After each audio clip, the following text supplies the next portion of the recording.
बच्चों, कैसे हैं आप सभी। मैं आशा करती हूँ आप सभी लोग स्वस्थ एवं प्रसन्न होंगे। आज हम हमारा पाठ पर्यावरण में बढ़ता प्रदूषण को पढ़ेंगे और समझेंगे। पर्यावरण क्या है? पर्यावरण दो शब्दों से मिलकर बना है, परि प्लस आवरण। पर्यावरण, परि अर्थात हमारी चारों तरफ और आवरण मतलब वातावरण। हमारे चारों तरफ का जो वातावरण है वह पर्यावरण कहलाता है। इस पर्यावरण को लगातार हानि हो रही है, लगातार इसमें प्रदूषण बढ़ता ही जा रहा है। तरह तरह के प्रदूषण है, ध्वनि प्रदूषण, वायु प्रदूषण। ये सभी प्रदूषण आजकल हमारे चारों तरफ बहुत ज़्यादा मात्रा में व्याप्त हैं। इन प्रदूषणों का मुख्य कारण भी हम ही लोग हैं। हमारे द्वारा प्रदूषण को बहुत ज़्यादा बढ़ाया जा रहा है।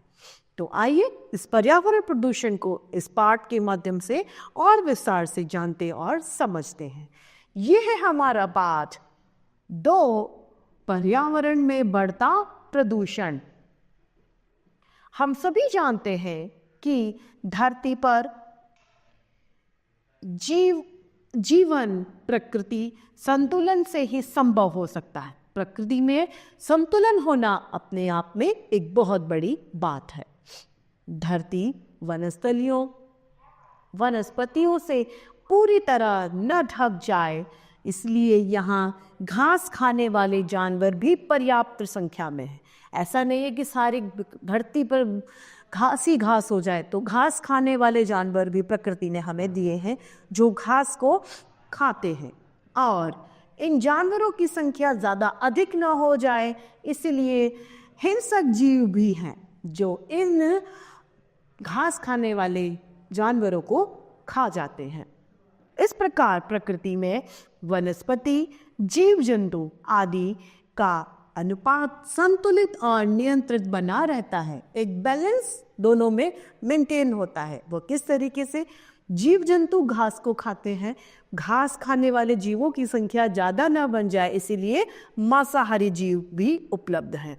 जब मांसाहारी जीव उनका शिकार करते हैं, शाकाहारी जीव घास खाते हैं, तो सभी की जो क्रिया है वो निरंतर एक रूटीन में चल रही है। इससे पर्यावरण स्वच्छ और जीवन के अनुकूल बना रहता था।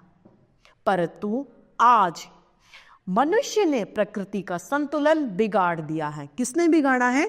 हम मनुष्यों ने ही प्रकृति का जो संतुलन है वो बिगाड़ दिया है। किस कारणवश? अपने लालच के कारण के वजह से। आधुनिक युग में वैज्ञानिक आविष्कारों के कारण बड़े पैमाने पर उद्योग धंधे पनपे हैं, जनसंख्या का विस्फोट भी हुआ है।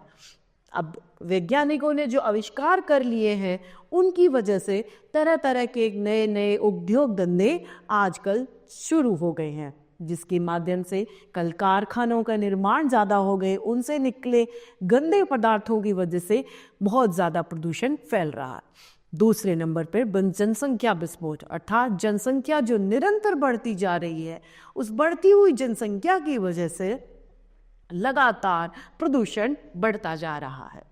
बढ़ती हुई आबादी को खिलाने के लिए उसी मात्रा में अन्न, फल, सब्जी आदि होने चाहिए। रहने के लिए घर चाहिए, पहनने के लिए इन्हें कपड़े भी चाहिए, और इसी प्रकार से अन्य आवश्यकताओं की पूर्ति के लिए विविध प्रकार की सामग्री चाहिए होती है। खेती करने के लिए, घर बनाने के लिए, कल कारखाने लगाने के लिए, सड़कें, रेल की पटरियां बिछाने के लिए भूमि चाहिए। इन सभी चीज़ों के लिए भूमि चाहिए होती है। इसीलिए बड़े पैमाने पर लगातार जंगलों की कटाई की जा रही है। इसके अलावा हमारे कल कारखाने से कच्चे माल के लिए जंगलों पर ही निर्भर रहते हैं। इसलिए पिछले 50 वर्षों में जिस गति से जंगलों का सफाया हुआ है वैसा कभी नहीं हुआ था।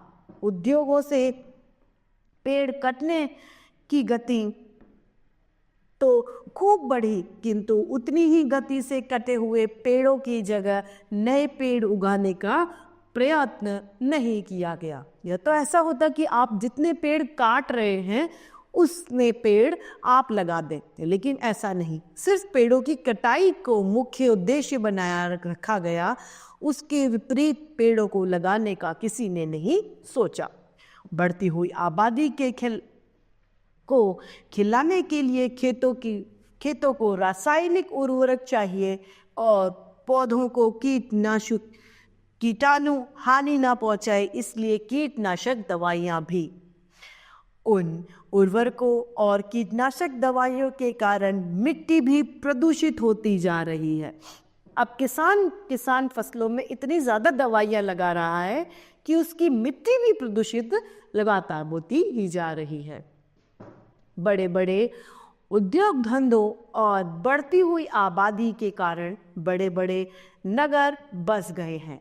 बड़े बड़े नगरों में मल निकासी के लिए बड़ी बड़ी नालियाँ निकाली गई हैं जो अंततः नदियों में मिल जाती हैं। कारखानों का लगातार निकला हुआ कचरा भी अंत में नदियों या जलाशयों में आ जाता है। इस कारण नदियों और जलाशयों का जो जल है वो पूर्णतया प्रदूषित हो चुका है। खुली हुई भूमि में कूड़ा कचरा डाला जाता है। इस कचरे से बहुत तरह की जहरीले रसायन होते हैं। बड़े बड़े कारखाने बहुत अधिक धुआं उगलते हैं, उनके कारण वायु प्रदूषित हो जाती है। इस प्रकार आज भूमि, पानी और हवा तीनों ही प्रदूषित होते जा रहे हैं। इतना ही नहीं, आज जल, थल और नभ यानी जल, धरती और नभ यानी आकाश, तीनों ही वैज्ञानिक आविष्कारों के फलस्वरूप विभिन्न प्रकार के तेज गति से चलने वाले वाहनों से बन गए हैं। अब यहाँ पर जलों में भी यातायात होता है, धरती पर भी यातायात है और आसमान में भी यातायात है। इनसे यातायात की बड़ी सुविधा हुई, दुनिया छोटी हो गई और लोग एक स्थान से दूसरे स्थान पर शीघ्रता और सुगमता से आने जाने लग गए। ये अनवरत दौड़ती हुई रेलगाड़ियाँ, बसें, बड़े बड़े जलयान और विमान लगातार धुआं ही उगलते रहते हैं, शोर भी पैदा करते हैं।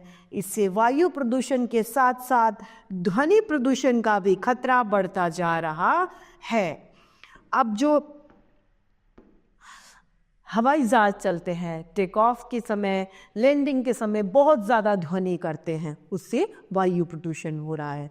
जो हम कार, मोटरसाइकिल, वाहन चलाते हैं सड़कों पर, उसका हॉर्न लगातार बजाते हैं साइड देने के लिए, साइड होने के लिए, तरह तरह की वजह से हम हॉर्न लगाते हैं। उस हॉर्न से भी वायु प्रदूषित हो रही है। साथ ही साथ वायु प्रदूषण के साथ साथ में ध्वनि प्रदूषण भी बहुत ज़्यादा हो रहा है। तो ये वाहन ध्वनि और वायु दोनों को प्रदूषण फैला रहे हैं। आज रॉकेट के द्वारा अनेक प्रकार के अंतरिक्ष यान में छोड़े जा रहे हैं। इससे हमारी पृथ्वी का ओजोन मंडल प्रभावित हो रहा है। इस मंडल में ओजोन की एक छोटी सी परत होती है, वही सूर्य की पराबैंगनी किरणों को दुष्प्रभाव से पृथ्वी के जीव जंतु और वनस्थलीयों की रक्षा करती है। वैज्ञानिकों का कहना है कि जब तक पृथ्वी के चारों ओर ओजोन परत नहीं थी तब तक धरती पर जीवन प्रारंभ नहीं था, अर्थात ओजोन परत हमारे लिए बहुत ज़्यादा आवश्यक है। औद्योगिक विकास ने जहाँ हमें अनेक प्रकार की सुख सुविधाओं की भौतिक चीज़ें उपलब्ध कराई हैं, उसने वायुमंडल में क्लोरोफॉर्म कार्बन नामक गैस की मात्रा भी बढ़ा दी है।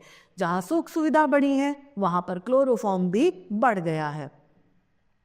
इससे ओजोन परत में छेद हो जाता है। इसके कुप्रभाव से ओजोन की मात्रा में कमी हो रही है। यदि ओजोन गैस की परत और भी पतली हो गई तो सूर्य से आ रही पराबैंगनी किरणों से बचाव कैसे होगा? यदि यही रफ्तार रही तो पृथ्वी की परिस्थितियां और भी अधिक बिगड़ती ही चली जाएंगी। बहुत संभव है कि वातावरण का औसत ताप 1.5 सेल्सियस से 4.5 सेल्सियस तक बढ़ जाए, ध्रुवों पर जमी बर्फ पिघल जाएगी और हमारी धरती जलमग्न हो जाएगी, अर्थात एक तरीके का जल सैलाब आ जाएगा। तब यहाँ भी संभव है कि ध्रुव प्रदेश हमारे निवास के योग्य न रहे और यहाँ आबादी है वह स्थान समुद्र के गर्भ में समा जाए। जहाँ पर लोग रह रहे हैं वहाँ पूरी तरह पानी ही पानी दिखाई देने लगेगा। किस कारण से? ध्रुवीय देशों के बर्फ के पिघल जाने की वजह से। आज चारों प्रकार के प्रदूषण, भूमि प्रदूषण, जल प्रदूषण, वायु प्रदूषण और ध्वनि प्रदूषण फैल रहे हैं। भविष्य में इनका दुष्प्रभाव कितना फैलेगा कि बताना बहुत ही मुश्किल है। वे कितने ज़्यादा बढ़ेंगे ये हम अभी नहीं बता सकते। हम जानते हैं कि प्राय जीवधारियों के लिए प्राणवायु अर्थात ऑक्सीजन बहुत आवश्यक है। यदि वायु प्रदूषित होती ही जाएगी तो जीवधारियों के लिए जान बचाना भी मुश्किल पड़ जाएगा। हवा के बाद दूसरी आवश्यकता आती है पानी की। पानी भी शुद्ध नहीं मिलता, जबकि सभी जीव जंतु और पेड़ पौधों को शुद्ध पानी चाहिए। यह सभी जानते हैं कि नदी में यदि एक स्थान का पानी दूषित हो जाता है तो पूरी नदी का पानी दूषित हो जाता है, क्योंकि नदी का पानी चलायमान होता है। उसका पानी एक जगह से दूसरी जगह तक बहता ही चला जाता है, वो सारा पानी में मिल जाएगा। यदि प्रदूषित पानी है तो वो पूरी नदी ही प्रदूषित हो जाएगी, जिसे हम पी नहीं पाएंगे। सांस की अधिकतर बीमारियां हवा और गंदगी के कारण होती हैं और पेट की बीमारियां गंदे जल के कारण। जीवन को स्वस्थ बनाए रखने के लिए सांस लेने योग्य वायु और पीने योग्य पानी दोनों ही अत्यंत महत्वपूर्ण है। अर्थात हमें ऑक्सीजन भी संपूर्ण भरपूर मात्रा में चाहिए और उसके साथ साथ शुद्ध जल भी। कल कारखाने और तेज चलने वाले वाहन भी भीषण शोर करते हैं, जिससे ध्वनि प्रदूषण होता है। उन्हें भी नियंत्रण करने की आवश्यकता है, क्योंकि इसके बीच रहने से मानसिक तनाव बढ़ता है और हृदय की धड़कनें तेज हो जाती हैं। मौसम में बदलाव और भीषण बीमारियों के फैलने से वैज्ञानिकों ने चिंता जाहिर की है, तो उन्हें प्रदूषण ही उसका एकमात्र कारण मिला है। प्रदूषण की वजह से ही ये इतनी बीमारियां बढ़ रही हैं। प्रदूषण की यह समस्या विश्वव्यापी है, अर्थात सारे विश्व में यह प्रदूषण फैल रहा है। विकसित देशों में बड़े पैमाने पर कल कारखाने और तेज वाहनों के कारण प्रदूषण बहुत बढ़ गया है। इसी प्रकार विकासशील देशों में भी नित्य प्रतिदिन नए नए कारखाने और वाहनों के कारण प्रदूषण बढ़ता ही जा रहा है।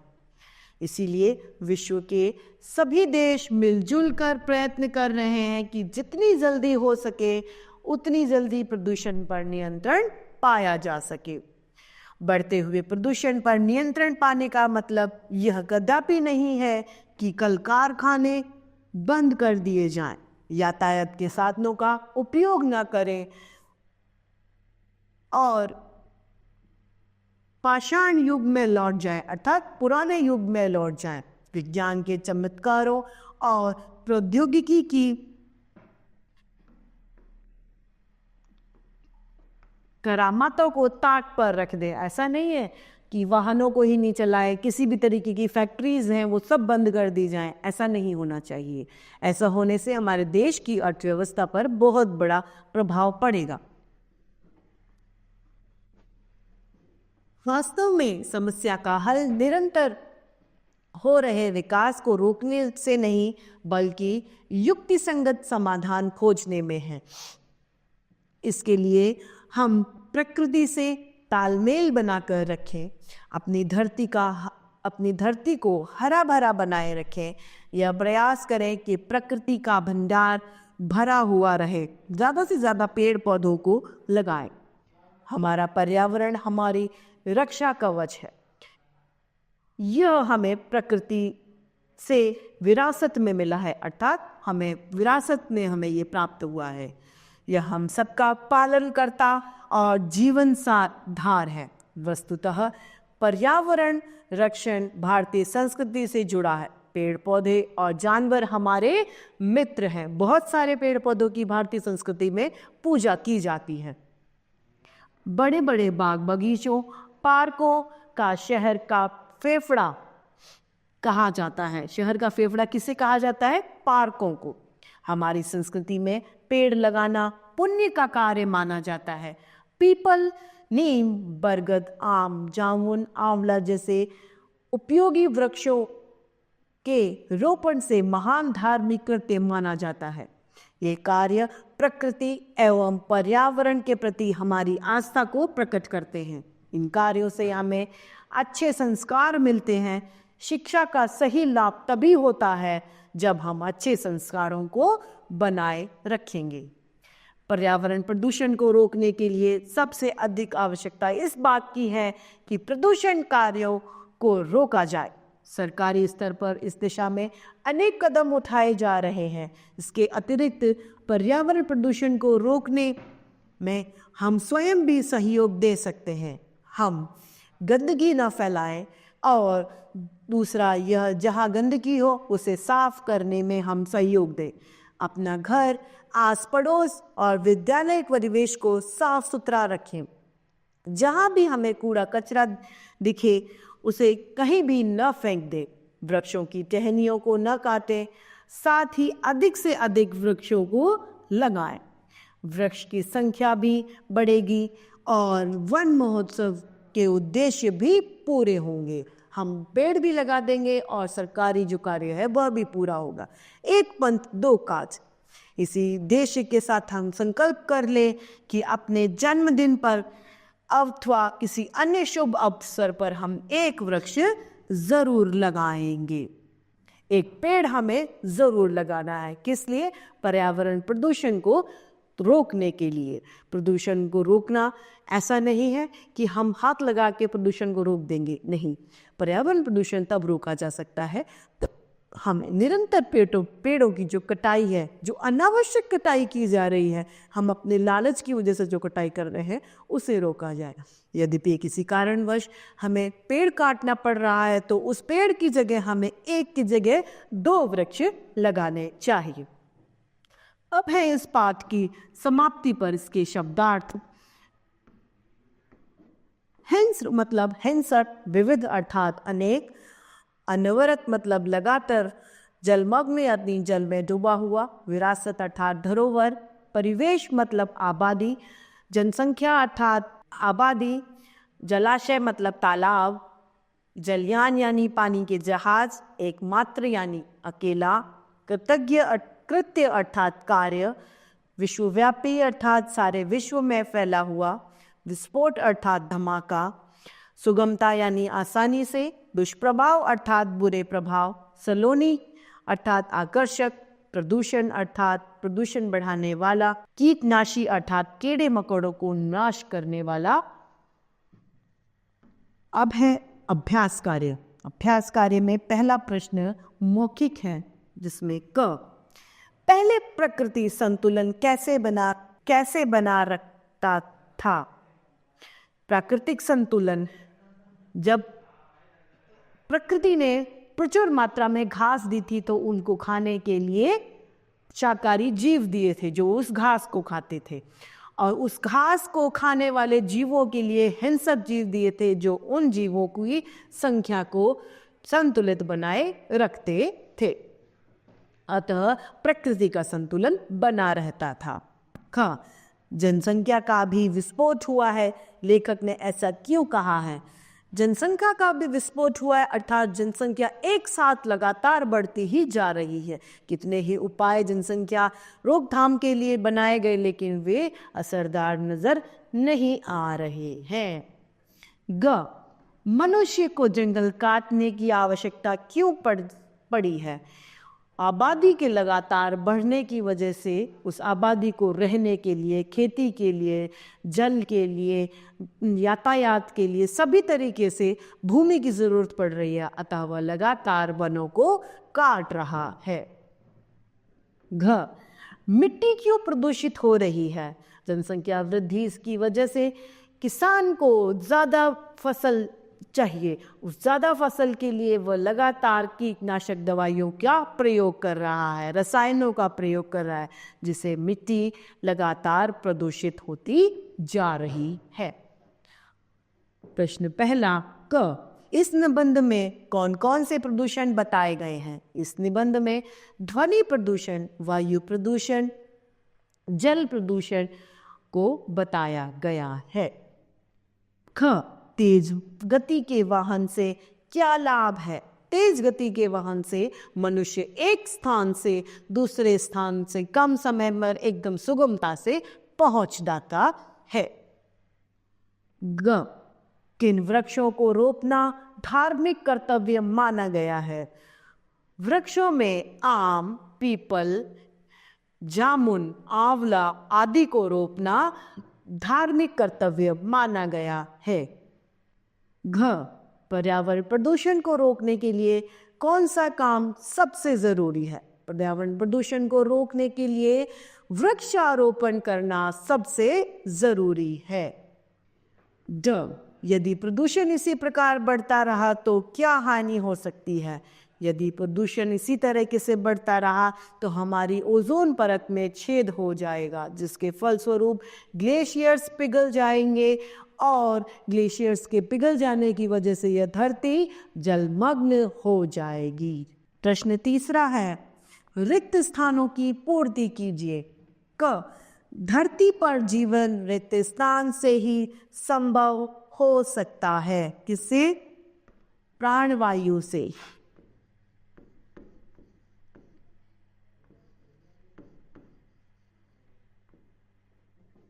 ख, आज मनुष्य ने रिक्त स्थान का संतुलन बिगाड़ दिया है। किसका संतुलन बिगाड़ दिया है?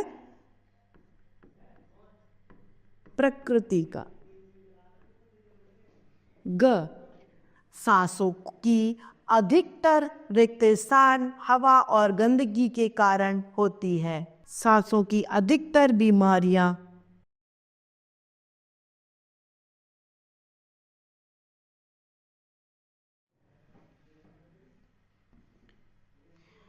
घ, हमारा पर्यावरण हमारी रक्षा रिक्त स्थान है। हमारा पर्यावरण हमारा रक्षा कवच है।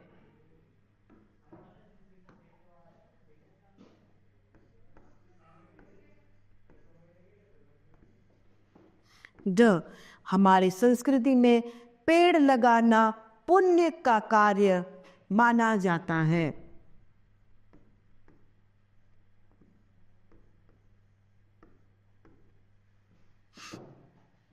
प्रश्न चौथा, सही कथन के सामने सही और गलत के सामने गलत का चिन्ह हमें लगाना है। क, मनुष्य ने प्रकृति का संतुलन बिगाड़ दिया है। जी हाँ। ख, केवल मनुष्य को ऑक्सीजन की आवश्यकता होती है। नहीं। ग, हमारा पर्यावरण हमारी सुरक्षा करता है। जी हाँ।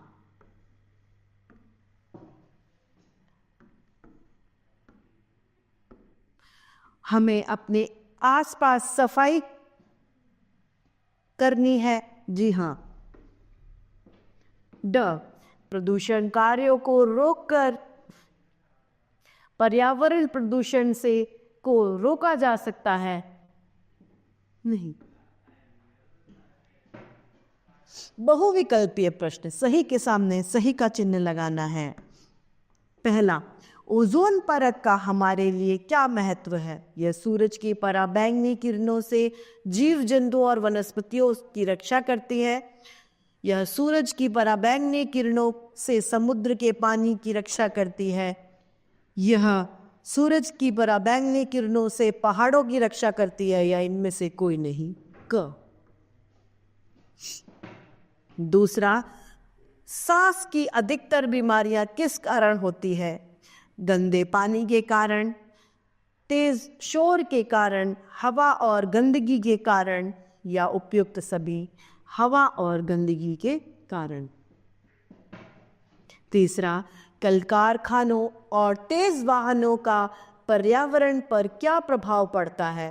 पर्यावरण में प्रदूषण बढ़ गया है, पर्यावरण में प्रदूषण कम हो गया है, पर्यावरण में प्रदूषण पर कोई प्रभाव नहीं पड़ा, या इनमें से कोई नहीं, पर्यावरण में प्रदूषण बढ़ गया है। चौथा, हमारा पर्यावरण है हमारा रक्षा कवच, हमारा दुश्मन, हमारा दोस्त, या इनमें से कुछ नहीं, हमारा रक्षा कवच। पांचवा, सांस की अधिकतर बीमारियां ज़्यादा सोने से होती हैं, हवा और गंदगी के कारण होती हैं, क और ख दोनों, या इनमें से कोई नहीं। तो इस तरीके से हमारा ये पाठ पर्यावरण में बढ़ता प्रदूषण समाप्त होता है। मैं आशा करती हूँ आप सभी लोगों को यह पाठ भली भांति रूप से समझ में आया होगा। तो आज के लिए इतना ही, फिर मिलते हैं। धन्यवाद।